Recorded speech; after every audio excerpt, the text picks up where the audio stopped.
The truth is, Nicki Minaj is hip-hop's biggest female artist to ever live. Outselling every single female in hip-hop, Minaj has earned the title of the Queen of Rap. Amassing a massive army of loyal fans that she calls her barbs, Nicki has been able to have one of the longest, most luxurious hip-hop careers in history. What if I told you that Nicki's climb to the top of the music industry wasn't all due to her rap skills? That Nicki took an oath and sold her soul to the devil in order to achieve her dreams.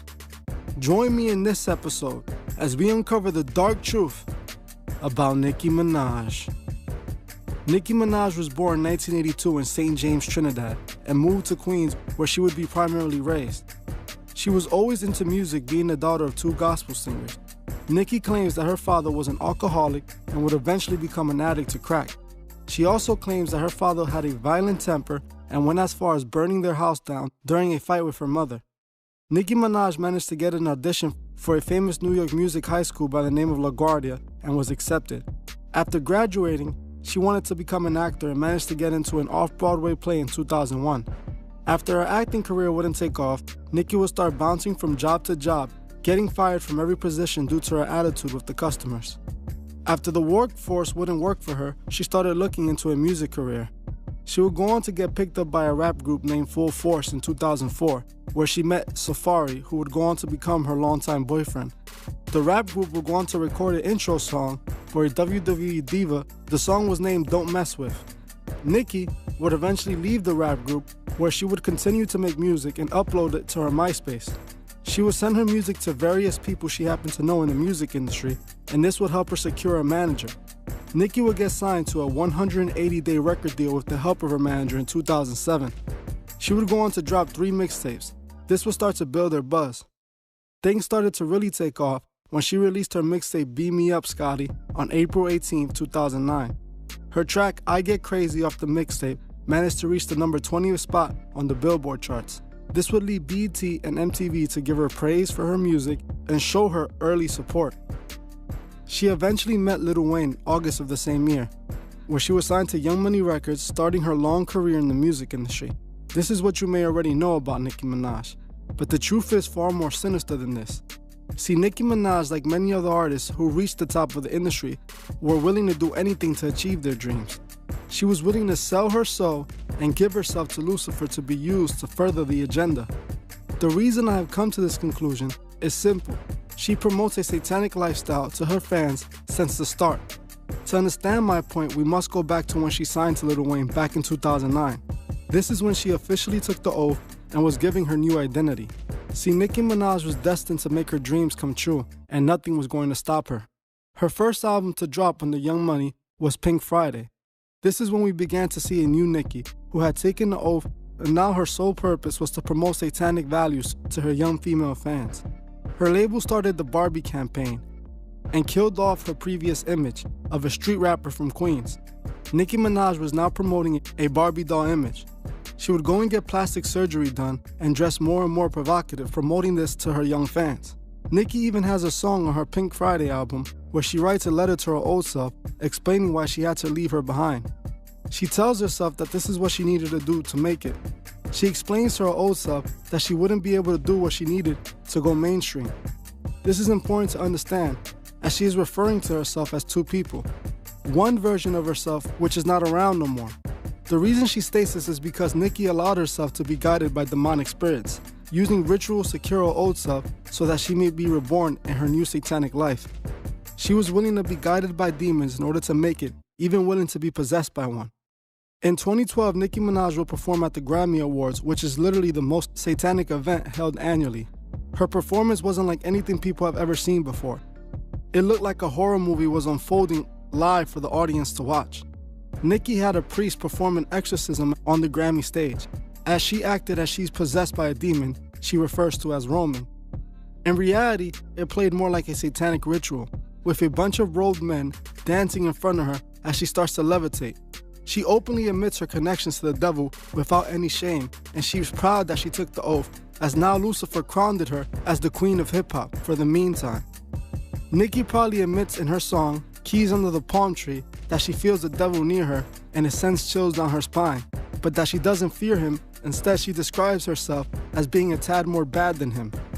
This is exactly the people Lucifer looked for, people who are willing to go against God and raise hell just to be able to be falsely worshipped by her fans. These fans that falsely worship Nicki as their god have been willing to do anything to protect their queen. Anybody that is willing to make the mistake about talking down on Nicki gets instant response from her army of barbs. Recently, Nicki had a disagreement with a journalist who exchanged DMs with her. The journalist said something that she didn't like, and Nicki quickly screenshotted the DM and posted her to a social to blast her and direct her fans to attack the journalist. Her fans quickly began insulting her looks and threatening her, going as far to send pictures of her child. This was the purpose for Nicki's creation, to further manipulate women and force-feed them beauty and moral standards that would appease a satanic agenda, creating the very problem that we face today. These days, with many women fitting into a general mold created by these artists, many young women look up to these celebrities and aspire to be them.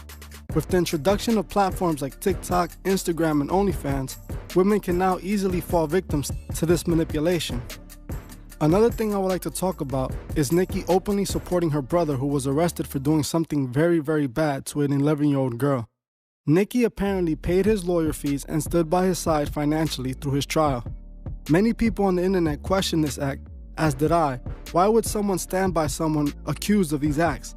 Nicki had no problem with none of it. Her brother was eventually found guilty and sentenced to 25 years to life. This isn't the only person in Nicki's life who has been arrested for doing bad things to underage girls. Her current husband was arrested for similar charges involving a 16-year-old girl. Apparently, he used a knife to force himself onto her. He was arrested and spent 4 years in prison. He was recently arrested in California for failure to report himself as an offender. Nicki seems to have no problem being with men who are willing to participate in such acts.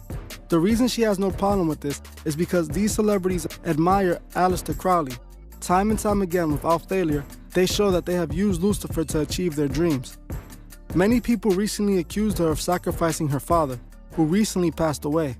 People were pointing out how it seems that Nicki's career was finally coming to an end.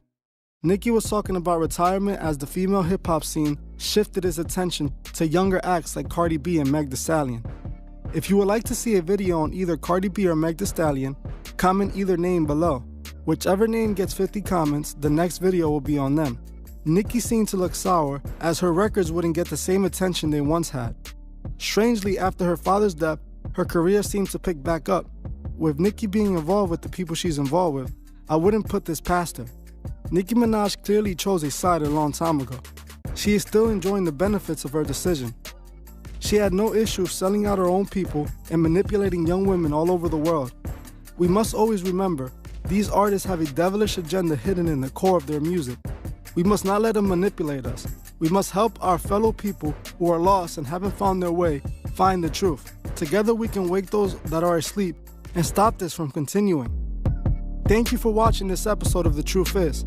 I would like to give a special thank you to my Patreon, Fernando, who was last month's monthly raffle winner and recently donated to further support the channel. Thank you so much, Fernando. I deeply appreciate this. If you would like to further support my channel, the link to my Patreon is in the description.